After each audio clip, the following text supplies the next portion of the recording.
Uncovered Obama's secret plan, sending Cyrus into Syria.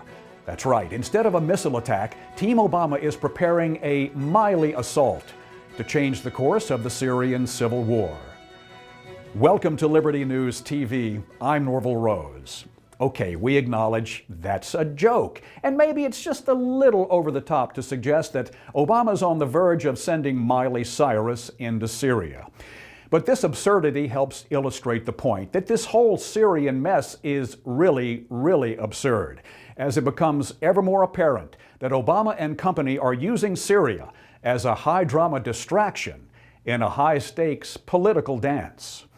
Even the New York Times, the flagship of liberal speak and progressive think, even the Times has published a lengthy article detailing the atrocities committed by Syrian rebels, those who would benefit supposedly from any strike against the Assad regime.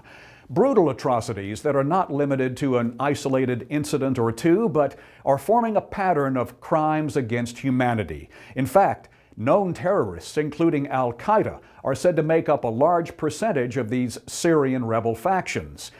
And they are Islamic terrorists who target Christian villages and slaughter innocent residents. And despite what Secretary of State John Kerry might argue, it would be difficult, if not impossible, to distinguish between the good guys and the bad guys, to make sure that American firepower provided an advantage only to those anti-Assad forces that would be friendly to America. Then there's Obama's bizarre attempt to rewrite history and pretend that it wasn't he who set the red line. No, it was the world. The world did it. The Congress did it. Obama, he just spoke the words about U.S. retaliation for crossing that red line. Such crude contortions of logic are like political twerking. In Congress, the odds now are that the Senate will give Obama the green light to bomb, but the House, despite the go from Boehner and Cantor, the House not so much, where the likely vote counts are turning negative, reflecting more accurately the will of the American people, who say in poll after poll that we do not want to engage militarily. But still, Team Obama is causing sharp divisions among the Republicans, meaning advantage Team Obama. But there's also an uproar among many of the president's own on the hard left, among many anti-war activists who are now up in arms, saying they will rally and march against military action. So maybe Obama's looking for an escape route, a way out of this Syria predicament.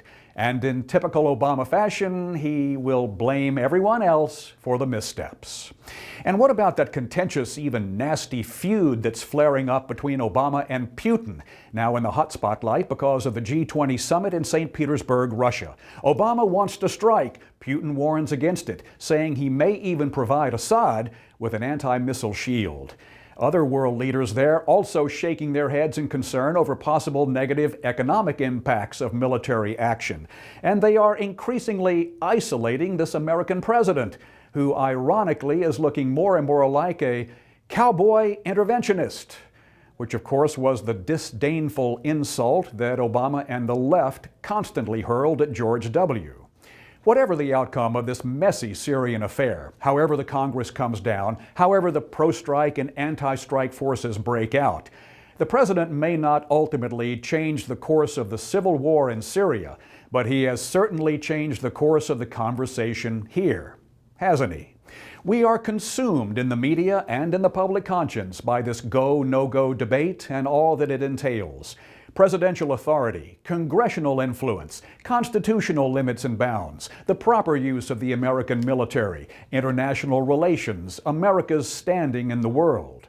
And Obamacare, immigration, the Second Amendment and gun control, the IRS, Benghazi, all the other critical issues of the day. It's just exhausting, isn't it? Which is exactly what Barack Obama is counting on. Our exhaustion, our checking out, our forget about it disgust with the cheap political gyrations, the never-ending dance of distraction practiced by our tawdry twerker-in-chief, who has all the moves of a Miley Cyrus. That is Liberty News TV for today. I'm Norvell Rose. Thanks for joining us, and we do hope you'll be right back here next time.